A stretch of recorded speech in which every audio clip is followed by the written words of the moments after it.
संविधान जिस वक्त बनाया गया था, जिस सोच के साथ बनाया गया था कि क्या कुछ होगा आगे भविष्य में संविधान के जरिए, क्या वो जमीन पर हो पा रहा है? संविधान की भावना का, उसकी मर्यादा का संसद में मतलब उसको रौंदा है लोगों ने अपने विशेषाधिकार के तहत। संविधान की जब जब अवहेलना हुई है या कोशिश हुई है, उन बिंदुओं पर चर्चा करके भविष्य में ऐसा ना हो, इस पर चर्चा हो तो ज्यादा बेहतर हो। और इमरजेंसी अगर लगाया तो इमरजेंसी तो संविधान की बिल्कुल धज्जियां ही उड़ाने जैसा एक चैप्टर है। एक बात जो कहा जाता है कि इमरजेंसी, इंदिरा गांधी जी ने ऐसा कुछ नहीं किया जो संविधान के बाहर रहा हो। संसद में कम से कम ये तो पता चलेगा कि कैसे संविधान की रक्षा विपक्ष ने किया, जिसकी सत्ता पक्ष की तरफ से हत्या की जा रही है। संविधान की जब हम बात करते हैं तो समान विधान की भी बात होनी चाहिए। जो संविधान, जो शब्द अपने आप में संविधान कहता है कि सम और विधान, तो समान विधान की बात होनी चाहिए। तो ये नई रील वाली पीढ़ी भी कैसे संविधान से जुड़े, क्या इस पर कोई विचार किया गया? संविधान का संदेश स्कूलों में, कॉलेजों में कैसे पहुंचे? नमस्कार, अमरउजाला.com पर आपका स्वागत है। आपके साथ मैं हूं आदर्श झा और आप देख रहे हैं अपना पसंदीदा शो खबरों के खिलाड़ी। देश के संविधान को 75 साल हो गए और इसी मौके पर संसद में सत्र रखा गया संविधान पर चर्चा के लिए। और इस चर्चा से जो निकल कर आया वो समझना बड़ा महत्वपूर्ण है। हालांकि चर्चा लगातार जारी है, लेकिन इस चर्चा से पहले दिन जो कुछ निकल कर आया वो बड़ा महत्वपूर्ण है। सत्ता पक्ष हो, विपक्ष हो, सत्ता के केंद्र में सत्ता की धुरी के तौर पर संविधान ही दिख रहा है। विपक्ष जहां संविधान के जरिए अपनी सियासत को आगे बढ़ाने की कोशिश कर रहा है, उस पर यह बात उठ रही है, ये सवाल उठ रहे हैं। वहीं सत्ता पक्ष ये बताने में लगा हुआ है कि संविधान का असली रक्षक इस वक्त देश में सत्ता पक्ष ही है और संविधान को हर तरीके से बचाकर, संजोकर आगे बढ़ा रहा है और मजबूत कर रहा है। लेकिन सवाल यह है, सियासत के केंद्र में जो संविधान आ गया है और संविधान जिस वक्त बनाया गया था, जिस सोच के साथ बनाया गया था कि क्या कुछ होगा आगे भविष्य में संविधान के जरिए, क्या वो जमीन पर हो पा रहा है? क्योंकि आरोप प्रत्यारोप तो खूब हो रहे हैं, वो समझना बहुत जरूरी है। और संविधान पर बहस के दौरान ही वायनाड से सांसद बनी प्रियंका गांधी का पहला भाषण भी हुआ, जिसमें उन्होंने संविधान से शुरुआत की, लेकिन बहुत सारे और मुद्दों को भी छुआ। उस पर भी बात करेंगे। आगे बात होगी संविधान के जरिए सियासत करने वाले इंडिया गठबंधन की, जहां पर थोड़ी अफरा तफरी मची हुई इस वक्त दिख रही है, खास करके नेतृत्व को लेकर, वो भी इसमें जोड़ेंगे। लेकिन देखिए, संविधान पर सबसे पहले बात करना बहुत जरूरी है, क्योंकि संविधान सत्ता के केंद्र में है और उसके जरिए किस तरीके से सियासत चमकाने की अपनी अपनी कोशिशें हो रही हैं, वो भी समझना बहुत जरूरी है। खास मेहमान हमारे साथ वरिष्ठ पत्रकार सब मौजूद हैं इस वक्त। अवधेश कुमार जी हमारे साथ मौजूद हैं, एडवोकेट रुद्र विक्रम सिंह जी हमारे साथ मौजूद हैं, अमर उजाला डिजिटल के संपादक जयदीप कार्णिक जी हैं, राकेश शुक्ला जी हैं, हमारे साथ रामकृपाल सिंह जी हैं, पूर्णिमा त्रिपाठी जी हमारे साथ मौजूद हैं। पूर्णिमा जी, चर्चा की शुरुआत में आपको करूंगा। संविधान पर चर्चा हो रही है, 75 साल का संविधान, लेकिन चर्चा में ये लगता है कि संविधान में क्या होना चाहिए, क्या होगा, वो अपनी जगह पर ठीक है, लेकिन वो सियासी मुद्दा ज्यादा बना हुआ है संविधान के। संविधान दिखाकर, संविधान लहराकर हम सत्ता ले लें, एक पक्ष ये कह रहा है, दूसरा पक्ष कह रहा है आपने तो तोड़ मरोड़ दिया, हम संभाल रहे हैं। नहीं आदर्श जी, संविधान पर चर्चा को एक जरिया बना के, एक मीडियम बना करके सभी सत्ता पक्ष हो या विपक्ष हो अपनी अपनी राजनीति कर रहे हैं। इससे तो कोई दो राय नहीं है, इससे इनकार नहीं कर सकते हैं। लेकिन ये बहुत अच्छी बात है कि संविधान के 75 साल होने के बाद जो हम अमृतकाल अभी मना रहे हैं, उस पर संविधान पर चर्चा हो रही है सदन में और पूरा देश उसको सुन रहा है। तो ये एक बहुत अच्छी बात है, क्योंकि इसमें एक चीज़ तो, चाहे वो सत्ता पक्ष हो या विपक्ष हो, हर एक दूसरे की खामियां निकालेगा। विपक्ष सत्ता पक्ष को दोष लगाएगा कि वो संविधान को खत्म कर रहा है, सत्ता पक्ष विपक्ष पे लगाएगा आरोप कि उनको संविधान पे बात करने की कोई क्रेडेंशियल्स उनके नहीं है, क्योंकि उन्होंने संविधान के साथ खिलवाड़ किया है।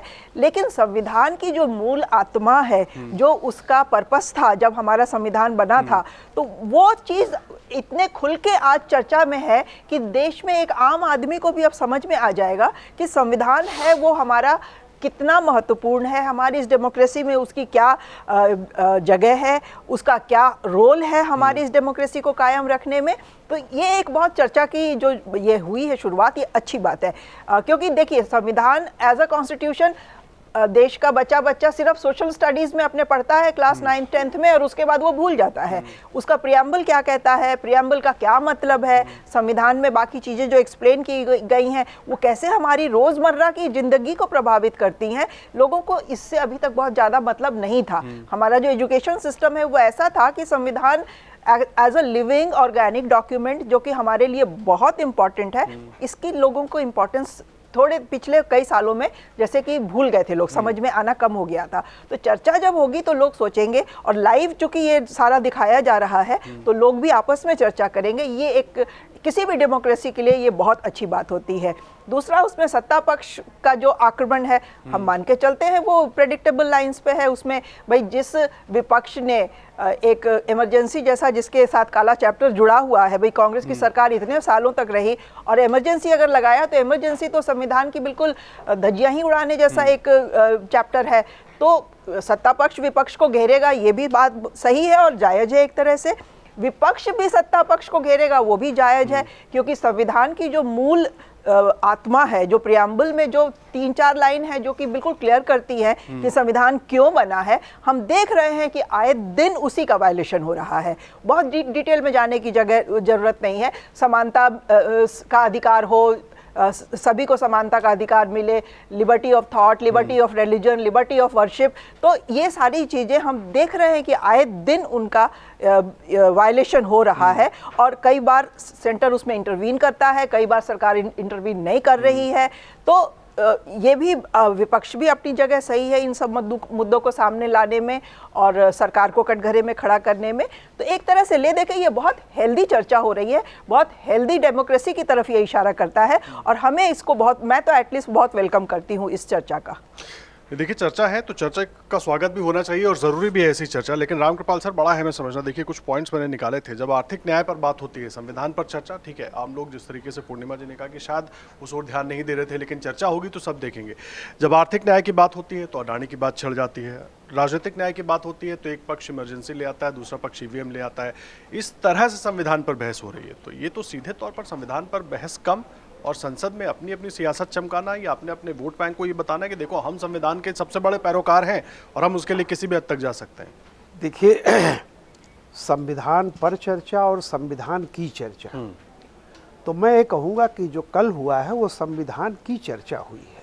संविधान के बहाने कुछ चीज़ों पर चर्चा हुई है और मैं इसको बहुत अच्छा मानता हूँ। ये बहुत बढ़िया काम हुआ है।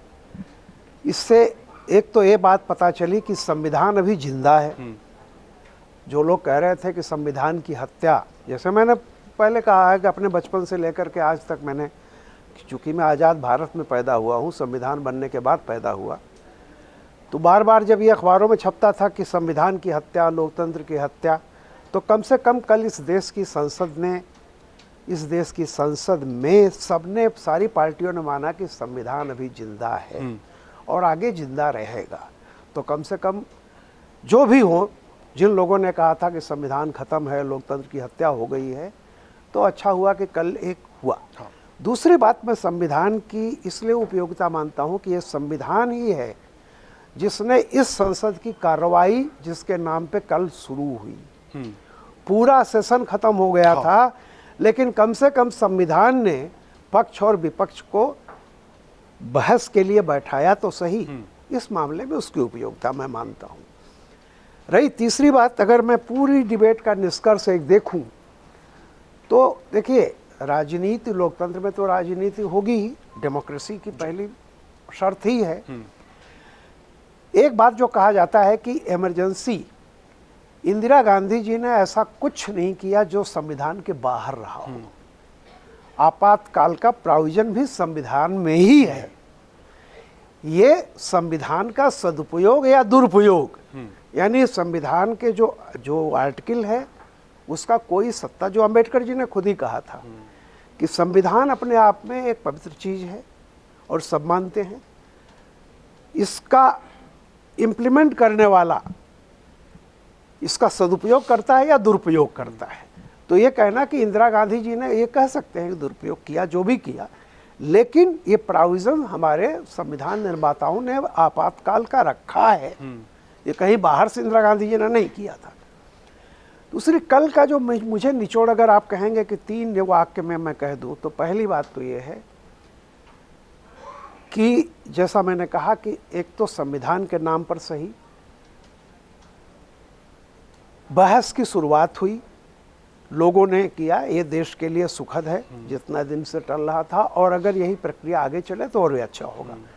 दूसरा, दोनों पक्षों ने एक बात ये कही कि संविधान के तहत ही अधिकार दिया गया है जिसको कहते हैं अभिव्यक्त की आज़ादी। तो अभिव्यक्त की आज़ादी खूब प्रियंका जी ने भी अपनी तरफ से खूब कही और राजनाथ जी ने अपनी तरफ से खूब कही।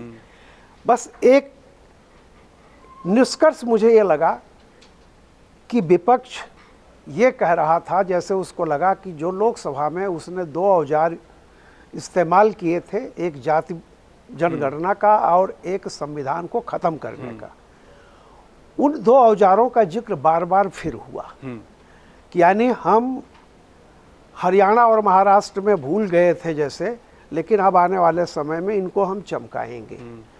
और राजनाथ जी ने जो कहा स्वाभाविक था कि इतने दौर में जो जो कमियां रही होंगी, अच्छाइयां नहीं, जो जो सत्ता की कमजोरियां थी उसको उन्होंने गिनाया। एक सेंटेंस में जी। बोलना चाहूंगी सिर्फ आदर्श जी, सर ने अभी कहा कि इंदिरा गांधी ने संविधान के बाहर जाके कुछ नहीं किया, इमरजेंसी भी लगाया तो उसकी प्रोविजन संविधान में है तो लगाया गया, बाहर जाके नहीं। तो थोड़ा सा वो ऐसा लगता है जैसे वो जस्टिफाइड था इमरजेंसी लगाना, जो कि मैं किसी भी तरह से उसको नहीं उस बात से सहमत हूँ।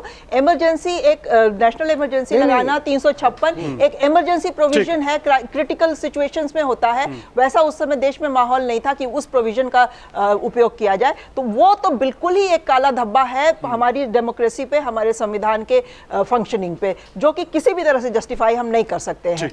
नहीं, पूर्णिमा जी, मैंने कहा कि दुरुपयोग और सदुपयोग, वो दुरुपयोग किया गया था, मैंने ये कहा, लेकिन किया संविधान के तहत ही था, ये अलग की बात है। अभी भी इमरजेंसी को अच्छा मानने वाले बहुत सारे लोग हैं।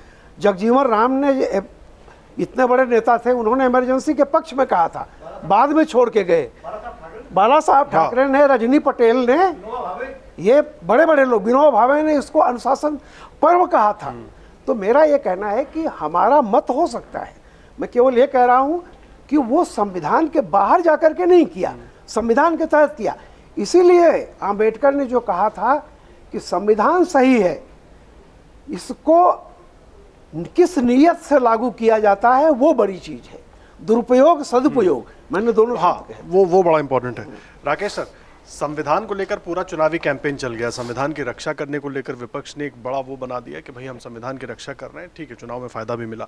अब उसी संविधान को लेकर बहस हो रही है, 75 साल का संविधान हो गया, सरकार अपना पक्ष रख रही है, सरकार ये बता रही है कि हम तो जी संविधान के रक्षक हैं, विपक्ष अभी भी तमाम सवाल उठा रहा है। अच्छा, दोनों ही पक्ष अपने अपने मुद्दे जोड़ दे रहे हैं इसमें, कभी जाति जनगणना आ जाती है, कभी अडानी आ जाता है, कभी कुछ आ जाता है, लेकिन संविधान, क्या वो चर्चा हो पा रही है जो वाकई संविधान में होनी चाहिए, जिस संविधान की रक्षा की बात हो रही थी, या जिस संविधान को हमने बचा कर रखा है उसकी बात हो रही थी?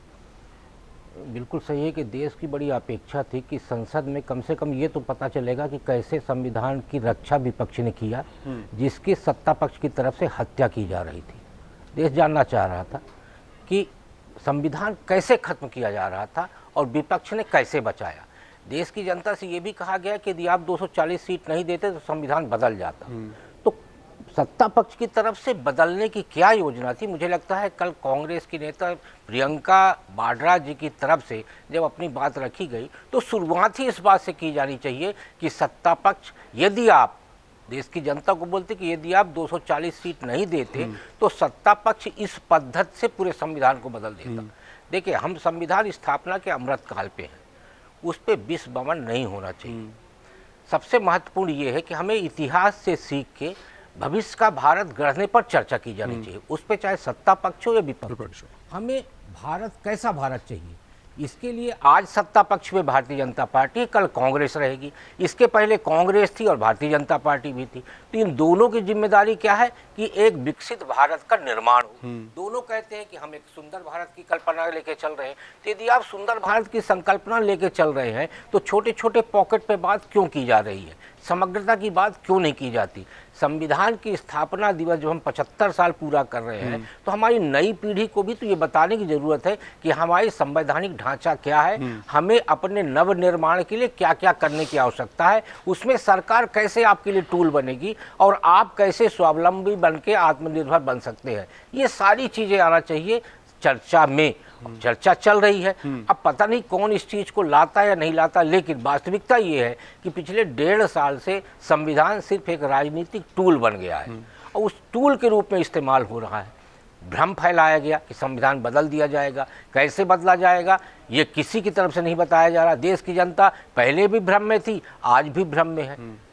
तो मूल भाव ये है कि संविधान क्या है। जिस दिन इस देश की जनता सारे संविधान को समझ जाएगी, उस दिन इस देश में राजनीति करने वाले दल और नेताओं को मुंह छिपाना पड़ेगा। इसीलिए वो संविधान की व्याख्या करने की बजाय अपने अपने एजेंडे को प्रस्तुत कर रहे संविधान की आड़ में।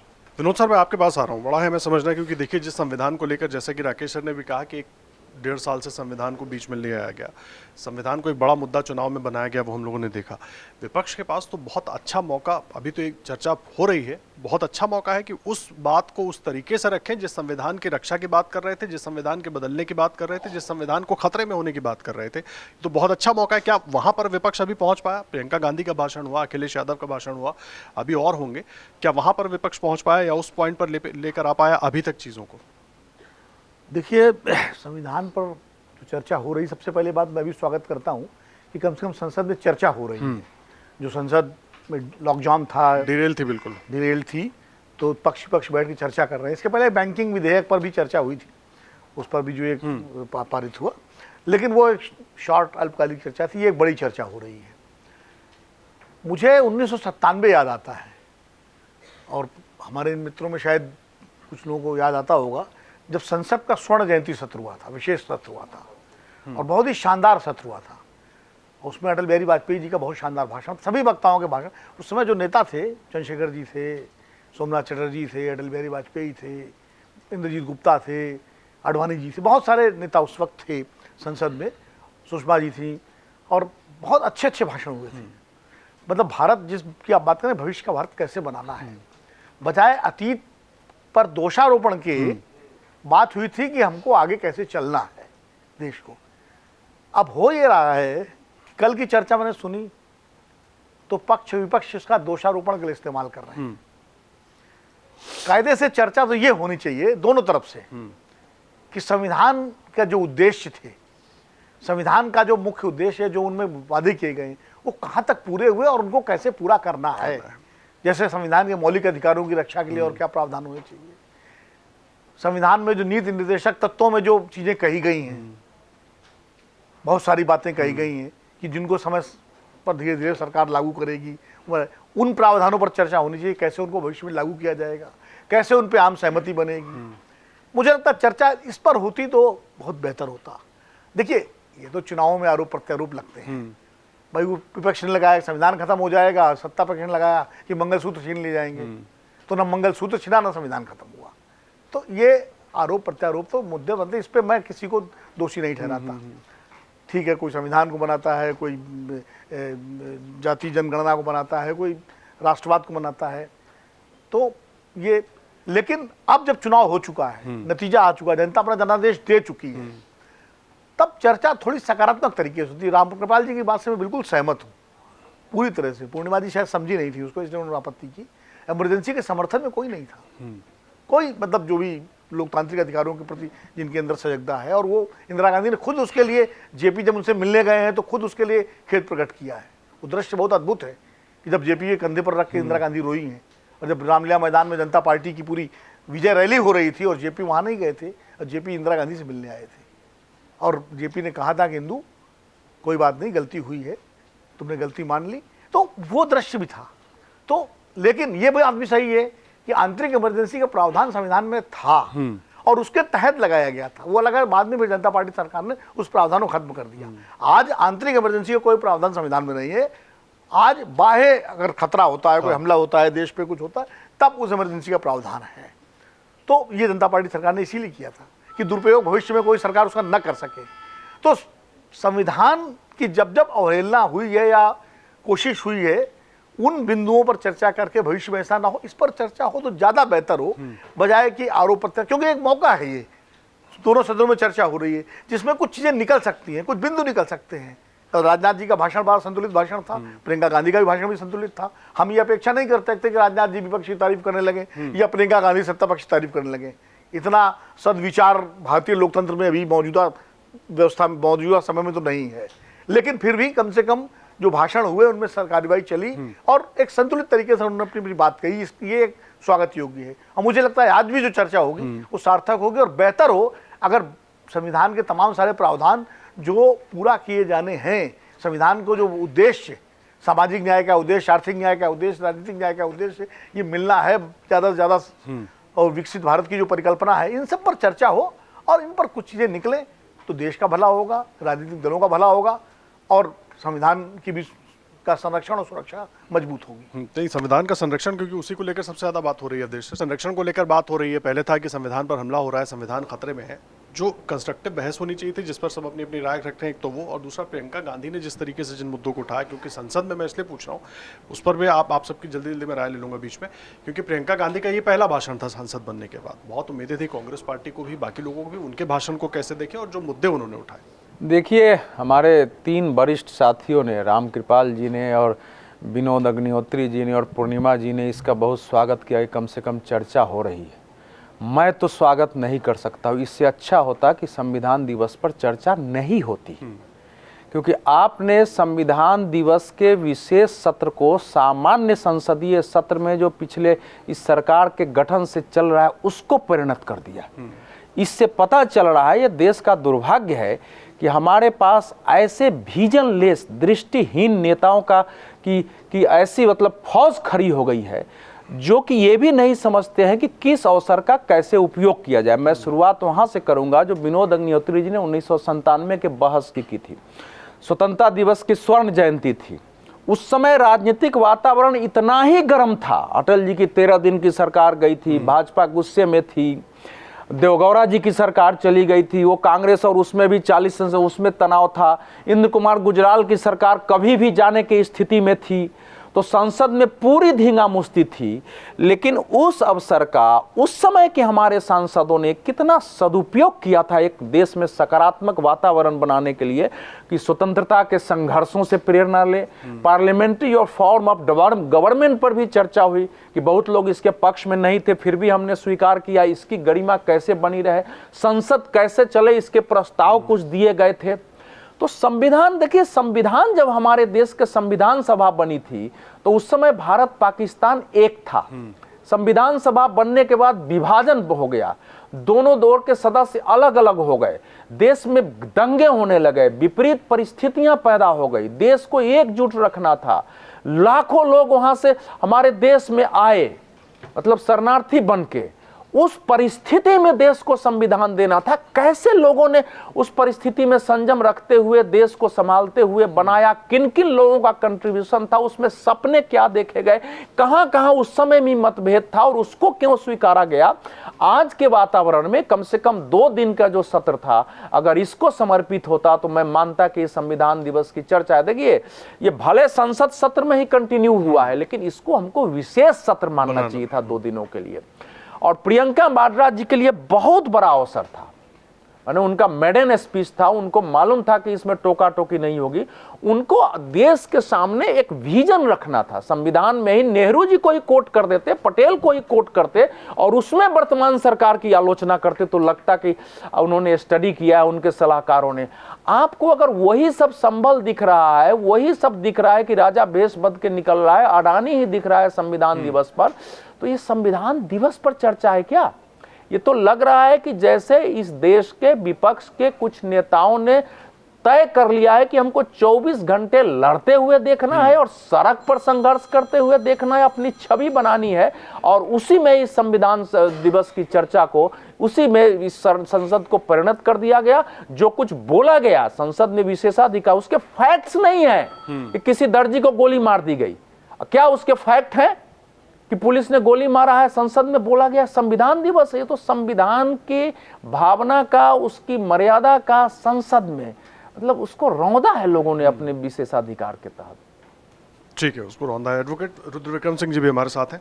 रुद्र विक्रम सिंह जी, बड़ा है मैं समझना, देखिए संविधान पर बहस हो रही है, संविधान पर चर्चा चल रही है, तो सियासत किस तरीके से हो रही है उस पर तो हम चर्चा कर रहे हैं, लेकिन आप लोग किस तरीके से देख रहे हैं? कितनी जरूरी होनी चाहिए थी और बहस क्या उस तरीके से हो रही है जो हम समझना चाह रहे हैं? देखिए, अभी सारे विद्वान जनों ने इस पे बात की, संविधान की बड़ी बड़ी बातें हुई और संविधान की बात होनी भी चाहिए। मैं सबसे छोटा हूँ इसमें, मैं सबसे छोटी बात करूँगा।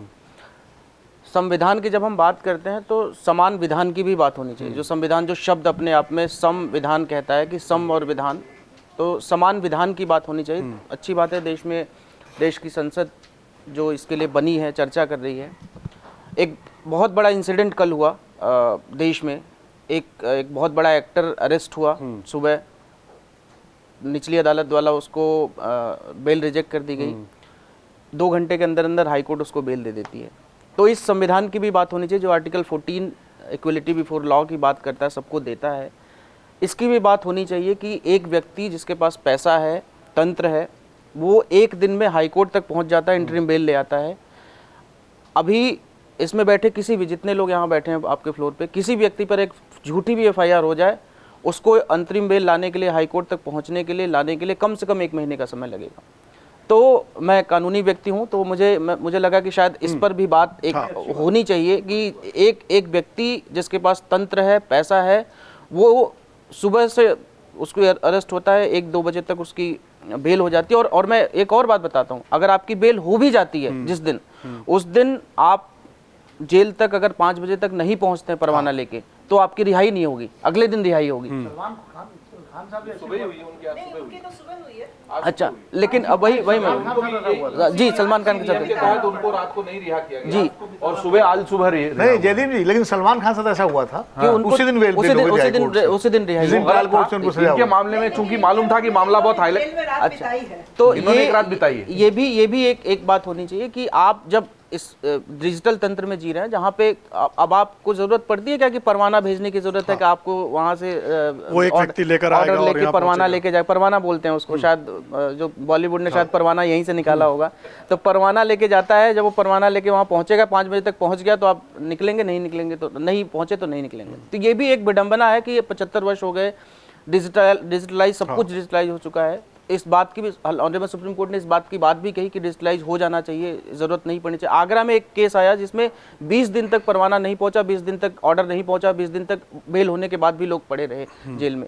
तो इन सब छोटी छोटी बातों की भी बात होनी चाहिए, जिससे कि एक जो आदमी न्याय की तरफ एक देखता है आशा भरी निगाहों से, तो कम एक हर व्यक्ति को एक समान न्याय का अवसर मिलना चाहिए। एक तो जैसे अल्लू अर्जुन वाला बताया, सलमान खान का बताया, ब्रजभूषण सिंह मामले में पास्को दर्ज हुआ, पास्को में कानून है कि तुरंत गिरफ्तारी होनी चाहिए, लेकिन वो कितना लंबा समय दिया गया, बाद में वो समझौता हुआ।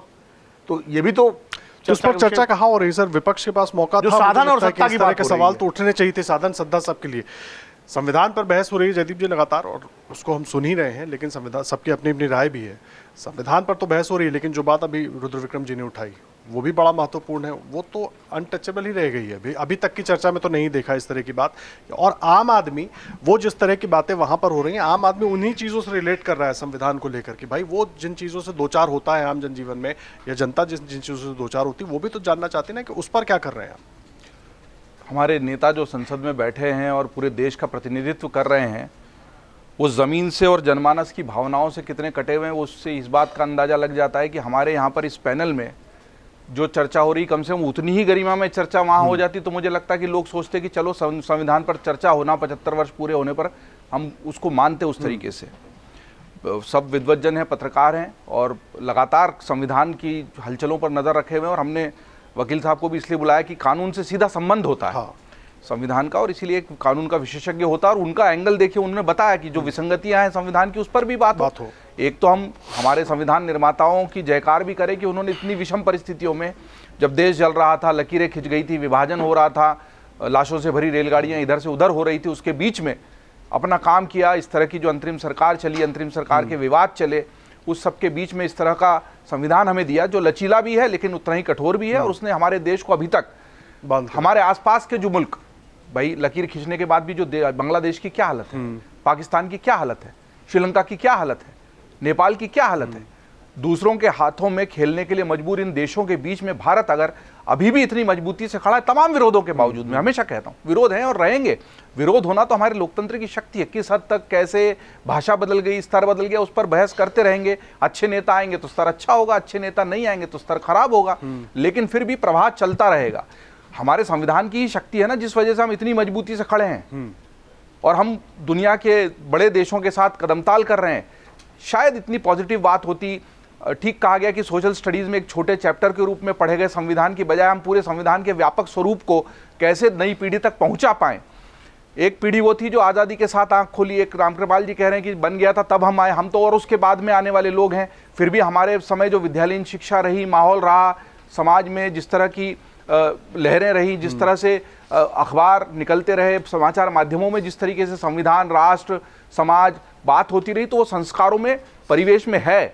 लेकिन आजकल के वो 60-50 सेकंड की रील वाले युग में, सोशल युग में, जब लोगों के पास धैर्य की कमी है, सोचने समझने की कमी है, जब पूरे 2 दिन हमारे देश की संसद संविधान को दे रही है, तो ये नई रील वाली पीढ़ी भी कैसे संविधान से जुड़े? क्या इस पर कोई विचार किया गया? संविधान का संदेश स्कूलों में, कॉलेजों में कैसे पहुंचे? क्या संविधान दिवस केवल संसद में मने या सारे स्कूलों में, कॉलेजों में, शैक्षिक संस्थाओं में, दफ्तरों में संविधान की भाई कभी तो रुक कर सोचो कि ये देश जिस संविधान से चल रहा है वो है क्या? मुझे लगता है इसको अधिक गंभीरता से लिया जाना चाहिए था। और निश्चित तौर पर ये सारे मुद्दे संसद के लिए हैं, संभल भी है, विवाद भी है, जातीय जनगणना भी है, हार जीत भी है, ईवीएम भी है, लेकिन इन सब से ऊपर उठकर जब राजनेता बात करता है तभी तो उसकी छवि बड़ी होती है। आज अटल जी को हम बाद में याद कर रहे हैं ना, उनके जाने के बाद भी क्यों कर रहे हैं? बहुत अच्छी बात कही। 1997 में मैंने बिल्कुल कॉलेज से निकलकर पत्रकारिता शुरू ही की थी, और वो पीए संगमा जी का जो पूरा सत्र था, हमने देखा आधी रात को संसद खुली थी। आधी रात को, चूंकि आज़ादी की स्वर्ण जयंती मन रही थी, तब संसद में सब लोग जगे हुए थे। और जिस तरह आज़ादी के दिन हम जगे हुए थे मध्य रात्रि को, फ्रीडम एट मिडनाइट जिसको हम कहते हैं, at the stroke, Nehru ji का इतना चर्चित भाषण है, उसको जिस तरीके से एक गरिमामय स्वरूप में संसद में चर्चा की गई, उसके सामने अभी वाली जो बहस है वो कहीं नहीं टिकती है। इसमें तो सामान्य कार्रवाई, अवधेश जी ठीक कह रहे हैं, ऐसा लग ही नहीं रहा कोई विशेष सत्र है, विशेष बातचीत हो रही है। वही अपने तुपने करने में और एक दूसरे पर आरोप प्रत्यारोप में हम समय गंवा रहे हैं। और न केवल समय गंवा रहे हैं, पैसा गंवा रहे हैं और जनता का भरोसा भी गंवा रहे हैं, क्योंकि जनता सोचती है यही बात करनी है तो फिर काहेगा। हमको इस नई पीढ़ी तक, मुझे लगता है सबसे बड़ा संदेश इसमें से निकलना चाहिए था, जो संविधान को उतनी गहराई में समझ नहीं पाई है। कर्तव्य भी हैं और अधिकार भी हैं। हमें तो ये सबसे ज्यादा पढ़ाएगा ना, तो कर्तव्यों और अधिकारों पे ही बात हो जाती है और लोग समझने लगते कि हमारे कर्तव्य क्या हैं और हमारे अधिकार क्या हैं, तो ही एक बड़ी उपलब्धि हो जाती अगर संविधान पे इस तरीके से सार्थक बहस होती तो। ठीक है अवधेश जी, जब संभल और अडानी का नाम लेकर समझाने की कोशिश हो रही है तो फिर उसमें बहस तो कंस्ट्रक्टिव ही है, फिर दिक्कत कहाँ पर हो रही है? या यही और इस कैनवस को बड़ा करना चाहिए? आदर्श, मैं इसमें नहीं जाऊंगा। पूर्णिमा जी और बाकी किसी दिन मैं इस पर बोल दूंगा। इस समय जहां मैं हूं वहीं रह के बात करूंगा, क्योंकि मैं चाहता हूं कि अमर उजाला एक ये जो हम लोग कार्यक्रम करते हैं इसको बहुत ज़्यादा लोग देखते हैं, तो कम से कम यहाँ से हम एक व्यू दे सकें। ये मैं आज इसलिए उस बहस में नहीं पढ़ूंगा। देखिए, संविधान जो है, संविधान केवल लिखे हुए शब्द नहीं होते हैं। जैसे हम किसी घर का कोई आर्किटेक्चर नक्शा बनाता है तो नक्शा नहीं होता, फिर वो जमीन पर जब मूर्त रूप लेता है तो वो चीज़ें होती है। तो आप विजनरी लोगों की कल्पना करिए, मतलब कैसे, मतलब आज़ादी की लड़ाई भी लड़ने वाले लोग थे, उसमें स्वतंत्रता के लिए संघर्ष किया और वहाँ थे। अब देखिए, ये जो मैंने 7 अभी मैं उसको नोट करके लाया था कि संविधान, भाई चर्चा कैसे शुरू हुई होगी, ये भी तो देश को जानना चाहिए ना। कोई प्रारूप तो आपके पास था नहीं, तो 7 सदस्यों की तदर्थ समिति बनी थी। कभी उसके एक श्रद्धांजलि तो हो जाए, उनमें कई नाम है। बेनेगल नरसिंह राव को तो कोई याद ही नहीं करता है।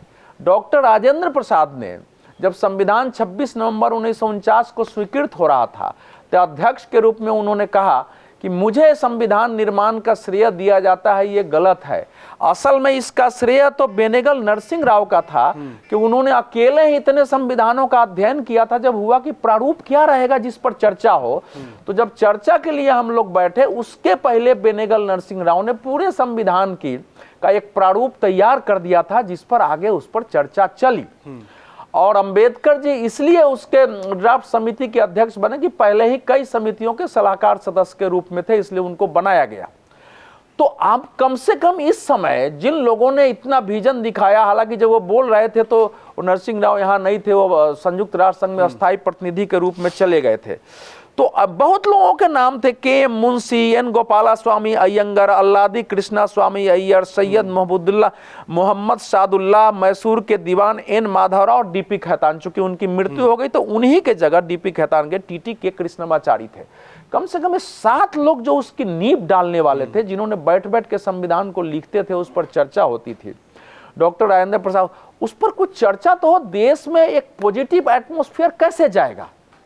मतलब आप पॉलिटिक्स तो जरूर करिए, उसकी लड़ाई भी लड़िए, उस पर हमारी सहमति असहमति हो सकती है, लेकिन ये जो विशेष सत्र है 75वां वर्ष हो रहा है सर।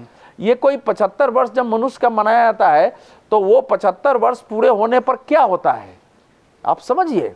मतलब एक अमृत जयंती उसकी मनाई जाती है, उसके लिए कितने कर्मकांड होते हैं।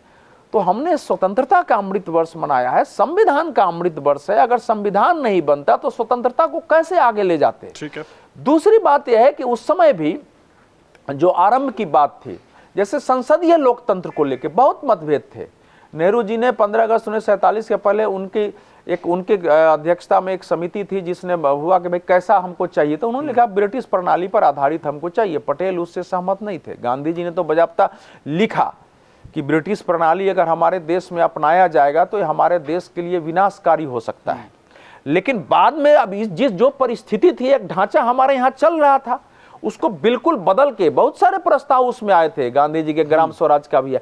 तो ये सब चर्चा जब होगी तो देश नए दिशा में सोचेगा कि भैया हमने उस समय कितने लोकतंत्र, दुनिया के अलग अलग लोकतंत्रों का विषय उसमें रखा गया है। एक एक विषय पर इतनी गहन चर्चा है। और आपका संविधान में बता रहा हूं, दुनिया के इस मायने में अनोखा है कि केवल इसमें व्यक्ति का नहीं है, आप गहराई से देखें संपूर्ण ब्रह्मांड के कल्याण का भाव उस संविधान में है।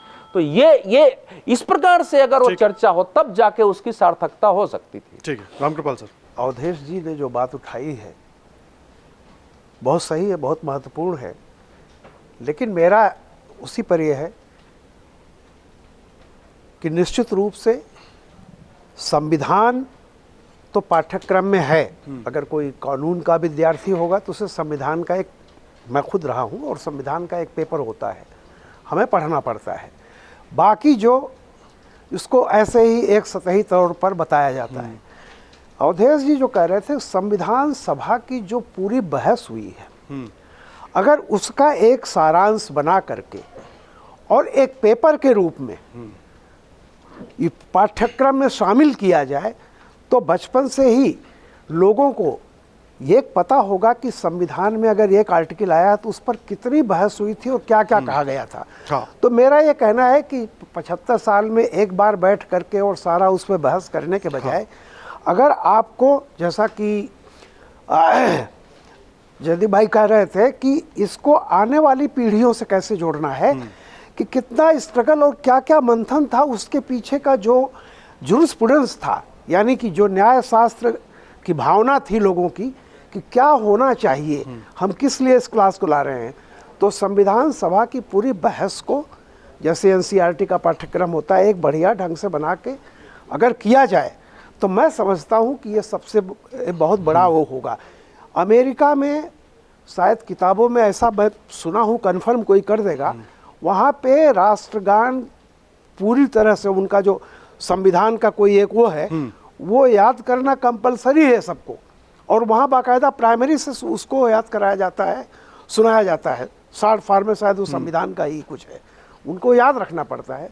तो कुछ इस तरह की चीज़ें की जाएं। पूरी चर्चा में जो दो बातें बड़ी महत्वपूर्ण निकल कर आई, एक तो संविधान पर चर्चा और बेहतर तरीके से हो सकती है, चर्चा अभी जारी है, उसका भी इंतजार रहेगा कि किस तरह की बातें होती हैं। और दूसरी बात, संविधान को लेकर जो गंभीर चर्चाएं हो रही हैं, या किस तरीके से संविधान बना है, या संविधान को हमें और आजकल के युवाओं को कैसे आत्मसात करना चाहिए, उस पर भी काम होना चाहिए, बजाय इसके कि केवल उस पर बहस हो, उसका राजनीतिकीकरण हो, उसको सियासत का मुद्दा बनाया जाए। उनके वो अगर आत्मसात करेंगे तो शायद वो एक बेहतर नागरिक और देश भी एक बेहतर देश बन पाएगा। आपकी क्या राय है, आप भी कमेंट बॉक्स में आकर जरूर बताइएगा और अपने सवाल जरूर छोड़कर जाइएगा ताकि अगले कार्यक्रम में हम उसको उठा सकें। और अमरउजाला.com पर बने रहिएगा। धन्यवाद। अगर आप ये वीडियो YouTube पर देख रहे हैं तो हमारे चैनल को सब्सक्राइब कर बेल आइकन दबाएं, और Facebook पर देख रहे हैं तो हमारे पेज को लाइक करें। 8 मिलियन प्लस सब्सक्राइबर, आपके इस भरोसे के लिए बहुत धन्यवाद।